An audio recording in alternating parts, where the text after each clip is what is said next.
नमस्कार मित्रों, कणाद एकेडमी में आपका हार्दिक स्वागत है। दिसंबर 2021 के प्रश्न पत्र पे हमारी चर्चा चल रही थी, तो कुछ प्रश्न हैं जो हमने पूर्व वीडियो में किए थे। आगे का पार्ट देखिएगा। प्रश्न था आपका कि शब्द उच्चारण में कौन सी वायु सहायता करती है। तो इसमें इन्होंने जो ऑप्शन दिया है, स्वीकार किया है, वो प्राण वायु है आपकी। तो इसका हमें प्रमाण नहीं मिला था, उस समय भी काफ़ी आपत्तियां रखी गई थी बच्चों के माध्यम से, लेकिन फिर भी अंततोगत्वा उन्होंने प्राण को ही स्वीकार किया। उसका आधार भी उन्होंने शायद ये बनाया होगा क्योंकि किसी ग्रंथ में तो नहीं हमें मिला पढ़ने की दृष्टि से कि प्राणवायु को बोलने के रूप में स्वीकार किया गया हो, लेकिन ऐसा है कि हृदय से ऊपर आपका प्राण गति करता है, तो इसलिए उन्होंने प्राण को स्वीकार किया हो। लेकिन ग्रंथ की दृष्टि से देखें तो प्राण आपका वहाँ पर उचित नहीं दिया गया है। शायद सिद्ध सिद्धांत पद्धति के अंदर उदान वायु को बोलने के रूप में स्वीकार किया है, थोड़ा सा संकेत वार्तालाप के रूप में वहाँ पे दिया है, लेकिन उन्होंने प्राण स्वीकार किया तो वो प्राण ही ध्यान रखना चाहिए। अगला क्वेश्चन देखिएगा कि अनट्रीटेड और under treated streptococcal infection can lead towards. यदि शब्द को आप व्याख्यायित करके देखें तो स्ट्रेप्टोकोकल इन्फेक्शन, स्ट्रेप्टोकोकल एक बैक्टीरिया होता है, उनमें से कुछ बैक्टीरिया हैं जो इन्फेक्शन क्रिएट करते हैं। तो स्ट्रेप्टोकोकल जो बैक्टीरिया है उसके कारण से एक रूमेटिक फीवर होता है। उस रूमेटिक फीवर के कारण से जो आपकी हार्ट की वॉल्व होती हैं जिनसे ब्लड आपका आगे मूव करता है, उनमें लीजन्स हो जाते हैं, वो आपकी डैमेज हो जाती हैं, जिससे आपके हार्ट में काफ़ी प्रॉब्लम्स होती हैं। तो इसका आपको ऑप्शन बनेगा, अगर आपने इस स्ट्रेप्टोकोकल बैक्टीरिया को ट्रीट नहीं किया, इसको ऐसे ही छोड़ दिया, तो धीरे धीरे उससे रूमेटिक फीवर होगा। रूमेटिक फीवर होने से आपको हार्ट की जो वॉल्व है वो आपकी डैमेज हो सकती है। तो सेकंड ऑप्शन आपका हो जाएगा रूमेटिक वॉल्व्यूलर लीजन्स, ये आपका पार्ट होगा।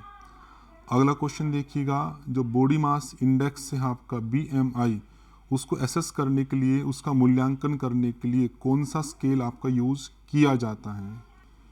तो इसमें जो वेट लिया जाता है आपका वो केजी में लिया जाता है, और जो हाइट है आपकी वो मीटर स्क्वायर में ली जाती है। तो उस केजी वेट को आप हाइट की मीटर स्क्वायर से डिवाइड कर देंगे तो आपका BMI निकल के आएगा।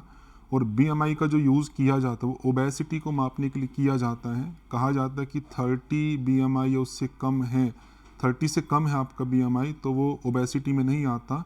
30 या 30 से क्रॉस होता है आपका तो ओबेसिटी, मोटापे के अंतर्गत आपका आता है। तो ये ओबेसिटी आपका 9th यूनिट जो है आपकी थेरेप्यूटिक, 8th जो यूनिट आपकी थेरेप्यूटिक योगा, उसमें एक डिजीज़ के रूप में दिया है, वहीं से इन्होंने क्वेश्चन उठाया आपका BMI का। तो इसमें फर्स्ट ऑप्शन आपका होगा, वो याद रखिएगा। अगला क्वेश्चन है आपका कि hot flashes, disturbed sleep, emotional changes, ये किसकी करेक्टरिस्टिक्स है। ये क्वेश्चन भी आपका पहले कई बार आपका पूछा जा चुका है, आपको याद रखिएगा आपका। तो मीनोपोजल सिंड्रोम है, जब आपके मेंसेस पोज होते हैं, बंद होने लगते हैं, तब ये पार्ट आपका आता है। तो मीनोपोज में भी यही सिम्टम्स आते हैं, पेरीमीनोपोज में भी यही सिम्टम्स, तो दोनों की दृष्टि से सेम सिम्टम्स आपके रहते हैं। हॉट फ्लैशेस ये इसका मेन पार्ट है, मूड चेंजेस, इमोशनल चेंजेस वाला पार्ट है, मूड स्विंग वाला, ये आपको याद रखना चाहिए। मेटाबॉलिक सिंड्रोम भी आपका पूछा हुआ है, जो 4 प्रकार की डिजीज़ के कम्बिनेशन को बोलते हैं। आपके वेस्ट के पास में फैट हो जाएगा, डायबिटीज़ हो जाएगी, ब्लड में कोलेस्ट्रॉल का लेवल आदि बढ़ जाएगा, आदि आदि चीज़ें हैं इसमें। तो इम्पोर्टेंट पार्ट है, कई बार आया है, इसको आप याद रखिएगा। तो फोर्थ ऑप्शन आपका बनेगा। अगला आपका acromegaly is a disorder due to excessive secretion of.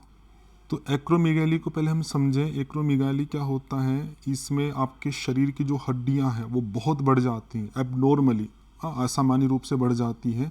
और हमें पता है कि जो ग्रोथ हार्मोन है आपका, वो आपकी हड्डी के बढ़ने के लिए मेनली जिम्मेदार होता है। उस ग्रोथ हार्मोन के कारण IGF आदि हैं, इंसुलिन ग्रोथ फैक्टर्स, वो भी प्रभावित होते हैं।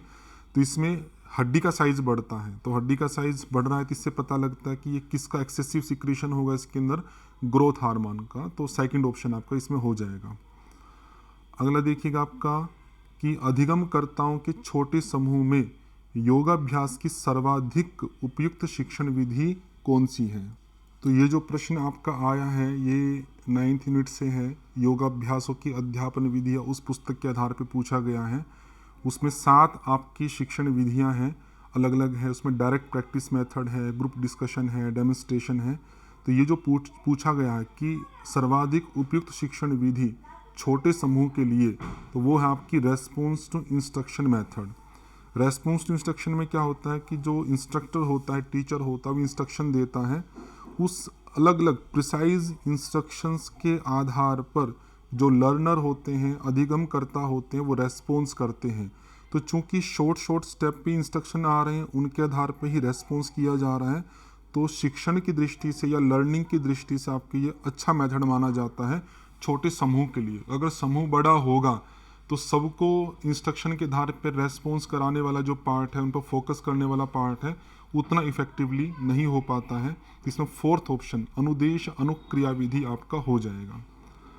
अगला देखिएगा आपका कि योगाभ्यासों की अध्यापन विधियों के इस बुक के अनुसार सरल से जटिल या ज्ञात से अज्ञात का जो पार्ट है, वो संबंध किस दृष्टि से आपका जुड़ा हुआ है। इसको यदि हम कॉमन सेंस के आधार पर देखें, क्योंकि ये जो बुक है आपकी योगाभ्यासों की अध्यापन विधियाँ, ये शिक्षण से संबंधित है। यहाँ पे जितने भी सिद्धांत, जो भी बातें बताई गई हैं, उनका जो आधार है आपका वो शिक्षण का है। तो उससे आपका जी सरल से जटिल या ज्ञात से अज्ञात का जो पार्ट है वो भी शैक्षणिक सिद्धांत है। शैक्षणिक सिद्धांत में दो आपके सिद्धांत चलते हैं, निगमनात्मक विधि और आगमनात्मक विधि। इंडक्टिव आपका मेथड है, इंडक्टिव टीचिंग और डिडक्टिव टीचिंग। तो इंडक्टिव जो टीचिंग होती है आपकी, उसकी दृष्टि से ये कथन किया जा रहा है, उसमें होता है कि ज्ञात से अज्ञात की जो चीज़ें हमें ज्ञात है पहले से, उनके आधार पर जिन चीज़ों के बारे में हमें जानकारी नहीं है उनकी ओर जाता है, जिसको हम विशेष से सामान्य की ओर भी कह देते हैं। यह सरल से जटिल भी वही है, जो हमारे लिए ज्ञात है वो सरल है, जो अज्ञात है वो जटिल है। तो सरल चीज़ों के माध्यम से जटिल की ओर जाया जाता है। तो बच्चों के लिए उपयोगी कही जाती है आपके लिए, तो ये आपका शैक्षणिक सिद्धांत की दृष्टि से आएगा। कुछ एक्स्ट्रा चीज़ें भी मैंने आपको बताई, काफ़ी इंपॉर्टेंट है, वो भी याद रखिएगा, आगे प्रश्न में सहयोग कर सकती है। अगला देखिए कि किस पुस्तक में सगर्भ और निगर्भ कुंभकों का उल्लेख मिलता है आपका। ये घेरण संहिता के अंतर्गत आपका दिया गया है। तो घेरण संहिता में कुंभक के दो पार्ट देते हैं आपके, एक सगर्भ है, एक निगर्भ है आपका, मोस्ट इम्पोर्टेंट है। इसी में आपका एक दूसरा वर्ड भी यूज़ किया जाता है। इसी तरह के शब्द वहाँ पे नाड़ी शोधन के लिए भी यूज़ किए जाते हैं, लेकिन थोड़ा सा अंतर है। नाड़ी शोधन की भी दो प्रकार हैं आपके, लेकिन उनका जो नाम है वो समनु और निर्मनु है। सगर्भ निगर्भ के नाम से आते हैं आपका। तो ये आपका कुंभक का पार्ट आएगा आपका घेरंड के अनुसार ही। और घेरंड के अनुसार समनु और निर्मनु यदि करते हैं तो वो नाड़ी शोधन के टाइप होंगे। निर्मनु जो धोती है आपका उस रूप में आ जाएगा। बाकी पार्ट आप वहाँ पे देख सकते हैं। तो थर्ड ऑप्शन आपका हो जाएगा। प्राणायाम के अभ्यास का परामर्श दिया जाता है। भाव ये है कि हमें कब प्राणायाम करना चाहिए। तो इसमें है कि षटकर्म से पूर्व है, आसन में दक्षता से पूर्व है, आसन में दक्षता के पश्चात है।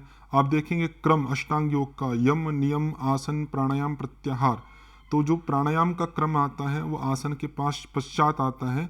तो उसी रूप में ही आप देखेंगे हठ योग के ग्रंथों में प्रदीपिका इत्यादि में कि आसन के अभ्यास के पश्चात ही आपको प्राणायाम का अभ्यास करना चाहिए। तो थर्ड ऑप्शन बनेगा कि आसन में दक्षता के पश्चात आपको प्राणायाम का अभ्यास करना चाहिए। आगे देखिएगा कि अवसादग्रस्त मरीजों के लिए कौन सा योग अभ्यास करने योग्य नहीं है। मतलब जो आपके डिप्रेशन में है व्यक्ति, उनके लिए कौन सा योग अभ्यास करना चाहिए, कौन सा नहीं करना चाहिए।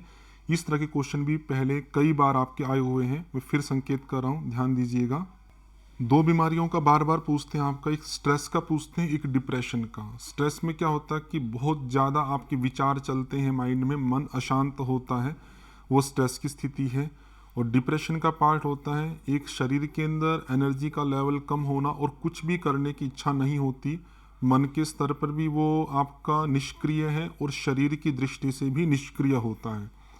तो उन दोनों में अलग अलग प्रकार की क्रियाएं होती हैं। यदि डिप्रेशन के आधार पर देखें तो शरीर और मन आपका निष्क्रिय है, तो आपको ऐसी क्रिया करनी चाहिए जो आपके एनर्जी लेवल को, मेटाबॉलिक रेट को इंक्रीज करे, बढ़ाए। और जो स्ट्रेस की स्थिति होती है उसका अपोजिट पार्ट हो जाएगा। स्ट्रेस में आपका एनर्जी लेवल, ये एपी नोरेपी स्ट्रेस हार्मोन्स पहले से रिलीज हो रहे हैं, तो उस स्ट्रेस हार्मोन्स को हटाने के लिए या पैरासिम्पैथेटिक डिवीजन को एक्टिवेट करने के लिए आपको अलग प्रकार की चीज़ें करनी चाहिए। तो इन दोनों से आपके क्वेश्चन बार बार आते हैं, तो आपको दोनों को ही अच्छे से देखना चाहिए, स्ट्रेस को भी डिप्रेशन को भी। तो यहाँ पे देखेंगे षटकर्म है, आसन है, प्राणायाम है, ये एक्टिव करने वाले पार्ट है जो कि डिप्रेशन के लिए अच्छे रहेंगे।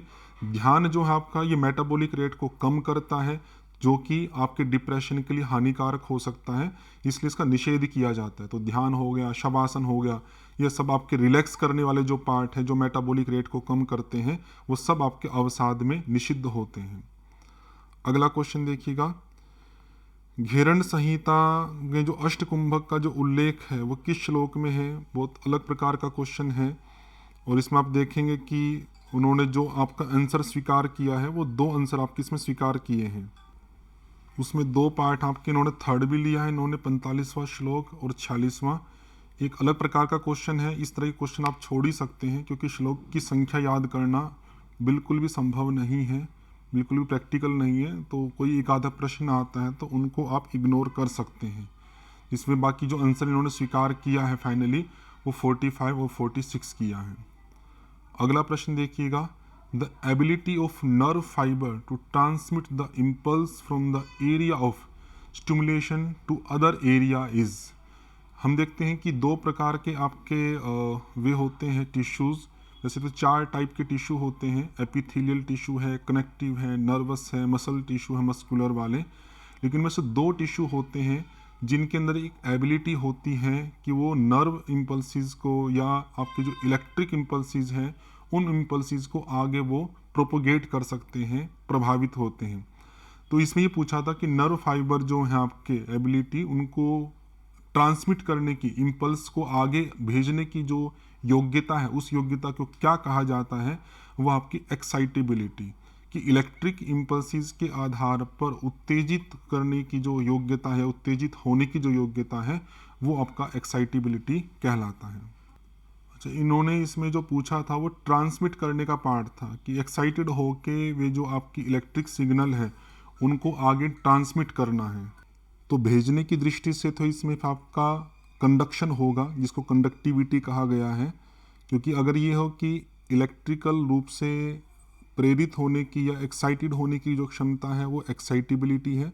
लेकिन क्वेश्चन था आपका ट्रांसमिट करने की दृष्टि से कि एक इम्पल्सिस जो इलेक्ट्रिक उनको ट्रांसमिट करना एक स्थान से दूसरे स्थान तक, the area to other area, तो वह कंडक्शन, एक स्थान से दूसरे स्थान तक जाना, वो कंडक्टिविटी है।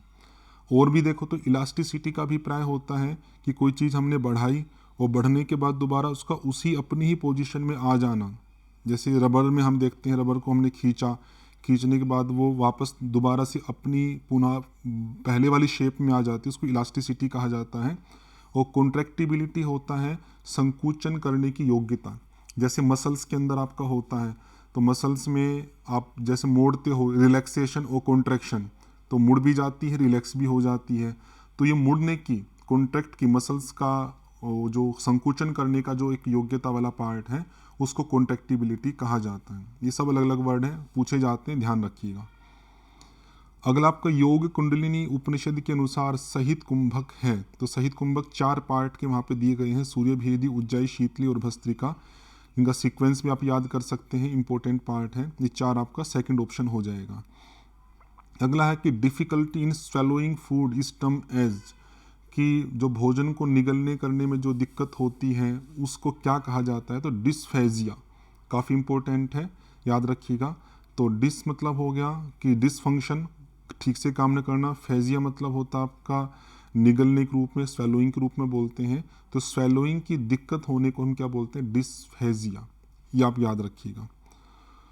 अगला है आपका महर्षि दयानंद का पूछा है, ने संन्यास की दीक्षा कहाँ और किससे ली। ये क्वेश्चन जो है आपका विलुप्त कर दिया है उन्होंने, इसको सबको मार्क्स दिए हैं क्योंकि इसमें ऑप्शंस जो थे आपके सही से नहीं दिए थे, इसलिए हम इसको छोड़ सकते हैं। अगला देखिएगा आपका कि तुलसीकृत जो ग्रंथ है वो कौन कौन से हैं। तो रामचरितमानस ये हो गया आपका, विनय पत्रिका हो गया, 2 लिखे हैं। रामायण महर्षि वाल्मीकि की है और वैराग्य शतक और नीति शतक ये आपके भर्तृहरि के हैं। भर्तृहरि के 3 शतक होते हैं आपके, उनमें से 2 के नाम यहाँ पे लिखे हैं। तो बी और सी ये कम्बिनेशन आपका हो सकता है, तो 4th ऑप्शन आपका बन जाएगा। ये बी पहले पूछा जा चुका है 1-2 बार, तो याद रखिएगा। तुलसीदास के ग्रंथ रामचरितमानस तो प्रसिद्ध है, विनय पत्रिका आपकी एक पत्रिका थी जो उन्होंने प्रकाशित की थी, ये भी काफ़ी इंपॉर्टेंट है। अगला प्रश्न देखिएगा कि गोरक्ष द्वारा रचित ग्रंथ कौन कौन से हैं। तो गोरक्षनाथ ने सिद्ध सिद्धांत पद्धति रची है, हठ रत्नावली तो श्रीनिवास की है, घेरण संहिता घेरण की है, योग बीज है आपकी। तो सिद्ध सिद्धांत पद्धति और योग बीज दो आपके गोरक्षनाथ के हो गए। हठ योग प्रतिबिका आपकी स्वात्मराम की हो जाएगी। तो बी और डी ये ऑप्शन हो जाएगा, मतलब फोर्थ ऑप्शन आपका। सीधे सीधे फैक्ट है आपके, इसमें कुछ समझाने का नहीं है। फिर पूछा योग वशिष्ठ के अनुसार आधि और व्याधि क्या है आपकी, किसके कारण है। तो हमें पता कि आधि और व्याधि एक प्रकार के रोग हैं। आधि मानसिक रोग है, व्याधि आपका शारीरिक रोग है। तो ज्ञान के कारण एलिमिनेट कर दो। तो मान लो अगर एलिमिनेशन का मेथड बता रहा हूँ कैसे कर सकते हैं। जैसे पहला गलत है तो आप ए को हटा दो, ए को हटाओगे तो फर्स्ट ऑप्शन हट गया आपका, थर्ड ऑप्शन हट गया, बचे आपकी बी डी ई और बी सी डी। बी और डी दोनों में कॉमन है, सी और ई में से आपको देखना है कि से निवृत्ति सुख रूप है, से निवृत्ति दुख रूप है। अगर आधि और व्याधि हट जाए, निवृत्ति मतलब हटना, तो सुख होगा, बिल्कुल सही बात है। आधि और व्याधि हट जाए तो दुख होगा, गलत बात है, क्योंकि आधि व्याधि स्वयं दुख रूप है। तो सी ठीक हो गया आपका, तो बी डी सी, तो फोर्थ ऑप्शन हो जाएगा आपका बी सी डी। इस तरह से आप समय बचाते हुए क्वेश्चंस को कर सकते। पहले एक को देखो कि जो पक्का आपको पता हो सही या गलत में, उसको हटा के आप कर सकते हैं। जैसे ए था आपका आधि व्याधि ज्ञान के कारण है, गलत है। इस ए को आपने एलिमिनेट किया तो फर्स्ट और थर्ड तो हट ही गए, बच्चे जो सेकंड और फोर्थ में है उसमें आपको देखे बी और डी तो दोनों में कॉमन है, उनको तो देखना ही नहीं है क्योंकि उससे आपका कोई निर्धारण नहीं होगा। आपको सी और ई को देखना, इसमें से जो भी आप फाइनल कर जाओगे आपका ऑप्शन बन जाएगा, उस आधार पर फोर्थ ऑप्शन आपका बनता है। अगला है ऐतरेयोपनिषद में जिनकी चर्चा की गई है वे क्या है। तो ऐतरेयोपनिषद में आत्मा के वहाँ पर नाम दिए गए बहुत सारे, आज्ञान, विज्ञान, संज्ञान, प्रज्ञान, ज्योति, मेधा, शक्ति आदि करके। तो वहाँ पे संज्ञान वर्ड भी है आपका, आज्ञान भी है आपका, विज्ञान भी है और प्रज्ञान भी है। इन चारों की चर्चा की गई है। तो ए बी सी डी था, फोर्थ ऑप्शन आपका हो जाएगा। महाज्ञान की वहाँ पे चर्चा नहीं है। ये भी आपका बिल्कुल स्मृति बेस्ड था, याद होगा तो कर पाएंगे, नहीं तो नहीं कर पाएंगे। अगला देखिएगा योग कुंडलिनी उपनिषद के अनुसार। फिर अगला प्रश्न आ गया आपका चित्त की चंचलता के कितने कारण। दो कारण वहाँ पे दिए गए, ये भी काफ़ी इंपॉर्टेंट है, बार बार पूछा जाता है।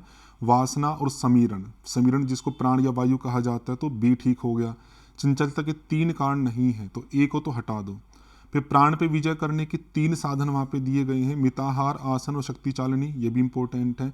तो बी और डी ये आपका ऑप्शन बनता है, तो थर्ड ऑप्शन आपका बन जाएगा। फैक्चुअल पार्ट आपका सीधा ध्यान रखिएगा।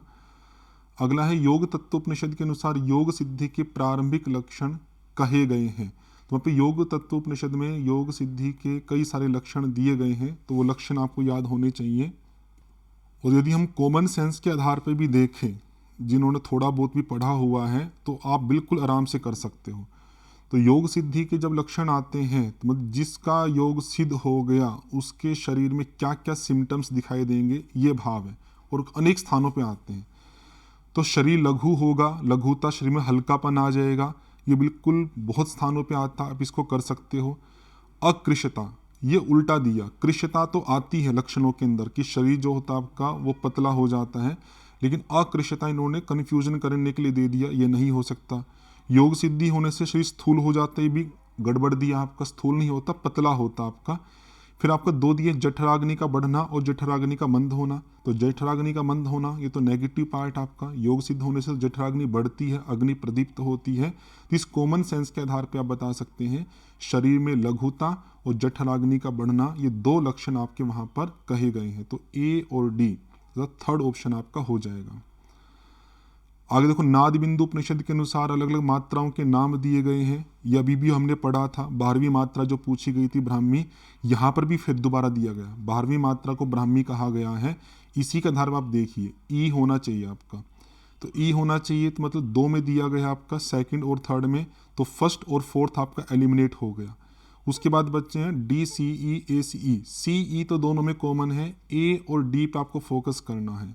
ए ये हो गया आपका, डी वाला ये हो गया। तो मैंने बताया था आपका घोषणा हुई विद्युत की, तो विद्युत आपका दूसरे नंबर पे आया था, तो यहाँ पे थोड़ा अशुद्ध लिखा है, विधुन नहीं है, विद्युन होना चाहिए आपका। तो दूसरी मात्रा का नाम है विद्युत वाला। ये 10वीं को जो ऐन्द्री कहा है ये गलत है आपका, तो वो क्रम आपको याद होना चाहिए। मैंने फिर भी बताया था पहले, ये कई बार आपका प्रश्न आता रहता है। तो ए वाला हो जाएगा आपका और ई वाला हो जाएगा, और सी वाला ACE, ये थर्ड ऑप्शन आपका सही हो जाएगा। अगला है आपका पातंजल के अनुसार महाव्रत किन सीमाओं से रहित आपका, तो सूत्र आता है जाति देश काल समय नवच्छिन्नाः सार्वभौमा महाव्रतम। तो जाति देश काल और समय, इन चार से आपका वो मन चार की सीमाओं से परे है। ना तो कोई जाति अर्थात जन्म की सीमा है, ना कोई स्थान की सीमा है, ना आपको कोई काल, काल मतलब टाइम की सीमा है, और समय मतलब नियम। इन चार प्रकार की सीमाओं से जो परे है, इसी कारण से इन 5 यमों को महाव्रत कहा जाता है। तो एक प्रश्न ये भी पूछा जाता है कि महाव्रत किन्हें कहा जाता है? यमों को महाव्रत कहते हैं, नियम को नहीं कहते हैं। मोस्ट इंपॉर्टेंट है, इसका सीक्वेंस भी रखना चाहिए, जाति देश काल समय। वैसे कोई परस्पर सीक्वेंस नहीं है, लेकिन पूछ लेते हैं। तो आपका BCD सेकंड ऑप्शन आपका सही हो जाएगा। अगला देखिएगा, पातंजल के अनुसार पर वैराग्य का लक्षण क्या है? देखो ऊपर भी पर वैराग्य का पार्ट आया था आपका, यहाँ पर फिर आ गया। अब पुरुष ख्याति के थे ना, तो आप देखेंगे कि कुछ क्वेश्चन तो 2-2 3-3 बार आ जाते घुमा फिरा के, हमें ध्यान नहीं रहता तो दिक्कत होती है। तो पर वैराग्य का अर्थात तत्परम पुरुष ख्याते है गुण वैतृष्ण्यम। तो पुरुष ख्याते हैं एक पार्ट हो गया, गुण वैतृष्ण्यम दूसरा, तो DE हो गया। जो दृष्ट और आनुश्रविक विषय वाला पार्ट दिया है, तो अपर वैराग्य कहा, दृष्टानुश्रविक विषय वितृष्णस्य वशीकार संज्ञा वैराग्यम। ये जो अपर वैराग्य का पार्ट था उसमें थे आपके ये A और B, इनको हटा के आपका D और E ये ऑप्शन आपका बन जाएगा। तथा फोर्थ ऑप्शन विवेक ख्याति है आपका, ये कोई सी भी वैराग्य के लक्षण में नहीं है, इसकी पृथक से चर्चा की जाती है, तो ये भी आपका नहीं बनेगा। सूत्र आपको याद होगा तो आप आराम से इसको कर सकते थे। फोर्थ ऑप्शन आपका सही हो जाएगा। पातंजल का पूछा आपका कि किसके अनुसार, पातंजल के अनुसार किनके व्यवधान के बावजूद स्मृति और संस्कार एक रूप रहते हैं? जाति देश काल व्यवहितानामपि आनंतर्यम स्मृति संस्कारयोः एक रूपत्वात्। ये कैवल्यपाद का सूत्र आता है, जहाँ पे वासना की चर्चा की गई है या कर्म की चर्चा की गई है। तो वह कहते हैं कि जाति देश काल इनका व्यवधान होने पर भी, अब देखें जाति है, देश है, काल है, ये शब्द कुछ आपके महाव्रत में भी आए थे। वहाँ पे 4 थे आपके, जाति देश काल समय, यहाँ पे जाति देश काल, ये 3 ही है। तो दोनों का अलग है, वहाँ यमों के संदर्भ में था, इन 4 की सीमाओं से परे है यम, तो महाव्रत कहा था। अब ये स्मृति और संस्कार में जो एक रूपता का प्रकरण चलता है, वे कहते हैं कि इन 3 का व्यवधान होने पर भी, बीच में कोई जन्म आ जाए, कोई स्थान आ जाए, कोई समय आ जाए, इनका व्यवधान होने पर भी स्मृति और संस्कार में एक रूपता होती है, क्योंकि हेतु स्मृति संस्कारयोः एक रूपत्वात्, ये पाठ है। यथानुभवाः तथा संस्काराः यथा संस्काराः तथा स्मृति ही, ऐसा वहाँ पर महर्षि व्यास ने कहा है। तो CDE ये ऑप्शन बन जाएगा आपका थर्ड ऑप्शन। फिर हठ प्रदीपिका के अनुसार सूर्यभेदी प्राणायाम के क्या लाभ हैं? ये भी आपका प्रसिद्ध है। आपका सूर्यभेदी क्या क्या करेगा आपका, तो प्रदीपिका के अंदर आपके सूर्यभेदी के 3 लाभ आते हैं आपके, कपाल शोधन, वात दोष का हनन और कृमि दोष का हनन। तो यहाँ पर आपके 2 मैच होते हैं, एक तो A वाला कपाल शोधन, एक D कृमि दोष को दूर करता है। बाकी जो पार्ट है वात दोष वाला दिया नहीं, कफ का नाश है, अग्नि प्रदीप्त है, सृष्टि संहार वाला, ये सूर्यभेदी के लाभ नहीं है। तो A और D ऑप्शन आपका बनेगा फोर्थ ऑप्शन। आगे देखिएगा, वशिष्ठ संहिता के अनुसार निम्न में से यम है।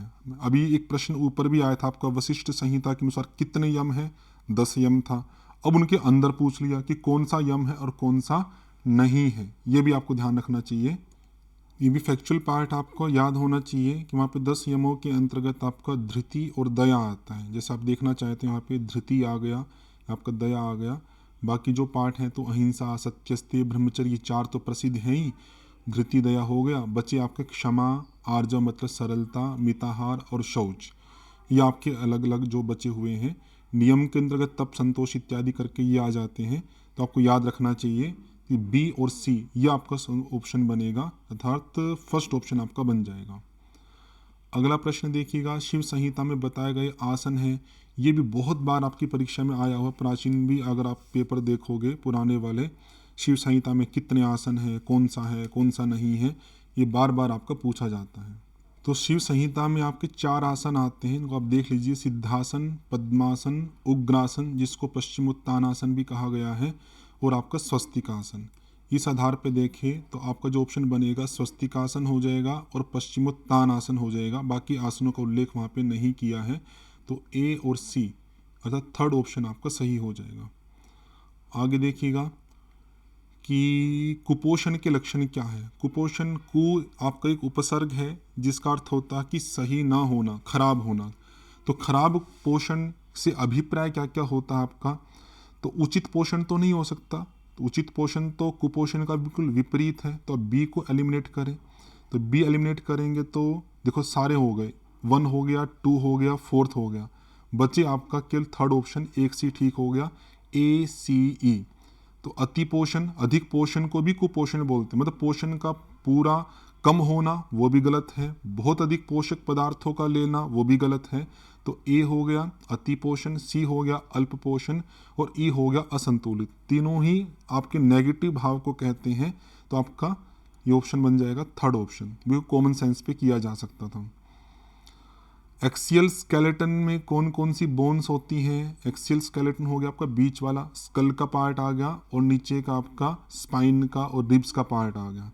तो उसमें कौन कौन से आ जाएंगे, वर्टिब्रे आ जाएगा, क्योंकि क्लेविकल जिसको कॉलर बोन बोलते हैं ये आपका एपेंडिकुलर स्केलेटन में आता है। तो ए को आप एलिमिनेट कर सकते हैं, तो फर्स्ट और थर्ड हट गया, बचा आपका सेकंड और fourth, C D E. D E दोनों में कॉमन है, उनको छोड़ दो। बी और सी में से देखिए, बी आपका वर्टिब्रे है, सी स्कैपुला है आपका। तो स्कैपुला ये भी अपेंडिकुलर का है, शोल्डर जो ब्लेड होता है उसको स्कैपुला कहा जाता है। तो बी आ जाएगा आपका, तो B D E fourth option हो गया। आप देखना चाहे तो वर्टिब्रे हो गए, स्कल हो गया, हायोड बोन जो गले के अंदर एकमात्र ऐसी बोन है जो दूसरे के साथ आर्टिकुलेट नहीं है, ये ऑप्शन बनेगा आपका फोर्थ ऑप्शन। इंपॉर्टेंट था, ध्यान रखिएगा। अगला क्वेश्चन आपका योग सूत्र के अनुसार दुख के प्रकार है। बहुत प्रसिद्ध आपका 3 प्रकार के दुख हैं वहाँ पे, वैसे तो 4 आते हैं आपके, वहाँ पे कौन कौन से आते हैं, ताप दुख, संस्कार दुख, गुणवृत्ति दुख और परिणाम दुख। परिणाम ताप संस्कार दुख ही गुणवृत्ति विरोधाच दुखम एवं सर्वम विवेकिनः, ये आपका सूत्र है। तो वहाँ पे परिणाम दुख आ गया आपका, संस्कार दुख 2 ही हैं आपके, बाकी आदि दैविक, आदि भौतिक, आध्यात्मिक ये आपका सांख्य के अंतर्गत आपका आता है, जहाँ पे दुख निवृत्ति की बात की जाती है। लेकिन योग सूत्र में आपके इन दुखों की चर्चा की गई, परिणाम और संस्कार। तो सी और ई फोर्थ ऑप्शन आपका बन जाएगा। आगे आपका हठ प्रदीपिका के अनुसार पथ्य आहार के घटक नहीं है, मतलब नहीं पर फोकस करना, पथ्य नहीं है तो अपथ्य आपको देखने हैं। तो अपथ्य के अंदर क्या क्या, तो आपको जो पथ्य जो पता हो, जैसे साठी चावल है ये पथ्य में आता है, तो ए को एलिमिनेट कर दो, तो फर्स्ट ऑप्शन हट गया, ए और डी।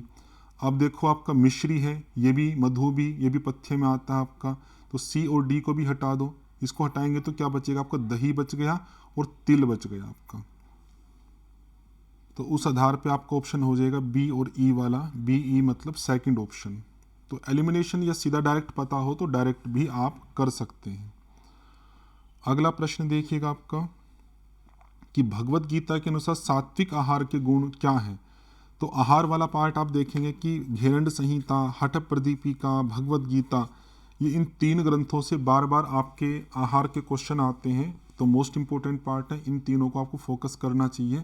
सात्विक मतलब अच्छा अच्छा, तो अब देखो नेगेटिव पार्ट हटा दो, दाह कारक, तो ये सात्विक का पार्ट नहीं हो सकता, बी एलिमिनेट करेंगे तो पहला हट गया आपका, दूसरा सारे हट गया आपका, दूसरा भी हट गया, चौथा भी हट गया, केवल तीसरा बचा आपका ए सी ई।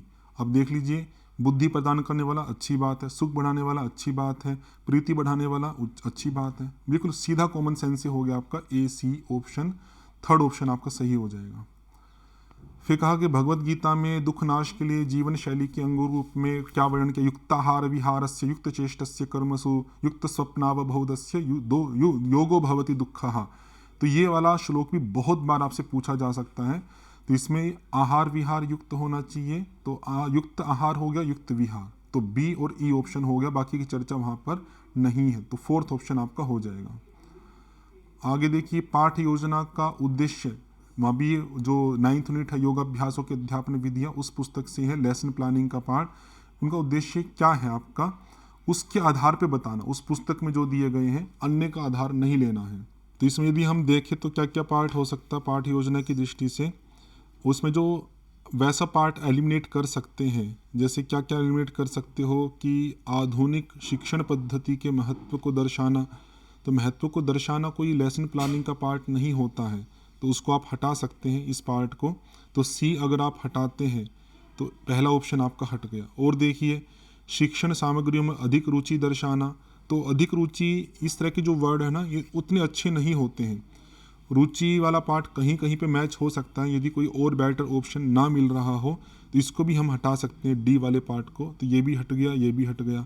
तो इस दृष्टि से आपका क्या बनता है, ए बी ई ये ऑप्शन बनता है। तो आप देख सकते हैं कक्षा में अंतिम के समय के दबाव को कम करना, यदि आपने अच्छे से प्लानिंग की हुई है तो सीमित समय में आपका जो पाठ है वो समाप्त हो जाता है। नहीं तो क्या होता है कि कुछ समय आपने कुछ विषय को ही पूरा करने में निकाल दिया अधिकांश समय, तो लास्ट के टाइम में आपको बहुत सारा विषय कराना पड़ता है और प्लानिंग के अंदर सारा विषय व्यवस्थित रूप से पूरा हो जाता है। जो शरारती छात्र होते हैं, जो पढ़ाई में रुचि कम रखते हैं, वो अभिप्राय है शरारती छात्र से। अब लिखा भी ऊपर आपका डीलिंग विद डिफ़िकल्ट स्टूडेंट्स, ठीक है। थोड़ा सा इन्होंने अनुवाद गलत किया है इसलिए मैंने कहा, इसलिए हिंदी में अनुवाद है डिफ़िकल्ट स्टूडेंट का शरारती छात्र कहाँ होगा। डिफ़िकल्ट मतलब होता है आपका ऐसे स्टूडेंट्स जिनको समझाना थोड़ा कठिन है, डील करना कठिन है। तो पढ़ाने की दृष्टि से आपको ध्यान रखना है कि यदि प्लानिंग आपने अच्छी से की है तो उन डिफ़िकल्ट स्टूडेंट्स को भी आप समझा सकते हो। और कक्षा का जो लक्ष्य है, ऑब्जेक्टिव है कि मुझे क्या पढ़ाना है, किस रूप में पढ़ाना है, किस दृष्टि से पढ़ाना है, उसका भी आपका केंद्रण बना रहता है। तो A B E important part याद रखिएगा। इस तरह क्वेश्चन आगे भी आ सकते हैं, तो आपको ये ध्यान रखना है कि ए बी ई ये होने में है, सी और डी नहीं होने में है। तो आगे जब प्रश्न आएगा तो उसमें आपको निर्धारण करने में सरलता रहेगी। अगला देखिए क्वेश्चन आपका, निम्नलिखित में से कौन से नाथ संप्रदाय के अनुगामी नहीं है। नाथ संप्रदाय के 9 आपके नाथ कहे जाते हैं, उनमें से आपको देखना कि कौन से इसमें है, कौन से नहीं है। लेकिन ये जो क्वेश्चन पूछा गया है आपकी हठ प्रदीपिका और घेरण, इसमें रत्नावली के अंदर बहुत सारे नाथों के नाम दिए गए हैं 34-35 के आसपास में, उस आधार पे आपको ये प्रश्न देखना है। तो वहाँ पर चौरंगी का भी उल्लेख आता है आपका, सिद्धि बुद्धि का भी उल्लेख आता है, कपाली का भी उल्लेख आता है, चंड और कंठ इनका वहाँ पे उल्लेख नहीं है। तो अगर ये भी ध्यान रखना आपको कि कोई रेफरेंस नहीं दिया जाता है किसी प्रश्न के संदर्भ में, तो आप हठ प्रदीपिका को वहाँ पर आधार मान सकते हो। इस आधार पे आपका ऑप्शन बन जाएगा, जैसे चौरंगी हो गया आपका, तो ऑप्शन में नहीं पूछा है कौन नहीं है, तो बी और डी नहीं है, तो चंड और कंठ, तो बी और डी के हिसाब से सेकंड ऑप्शन आपका बन जाएगा। तो इस पाठ में हम इतना ही रखते हैं। आगे के जो क्वेश्चन आपके बचे हुए हैं उसका हम अलग वीडियो बनाएंगे, इसको आप ध्यानपूर्वक देख लीजिएगा। तो इतना ही रखते हैं आज के उसमें। ओम शम।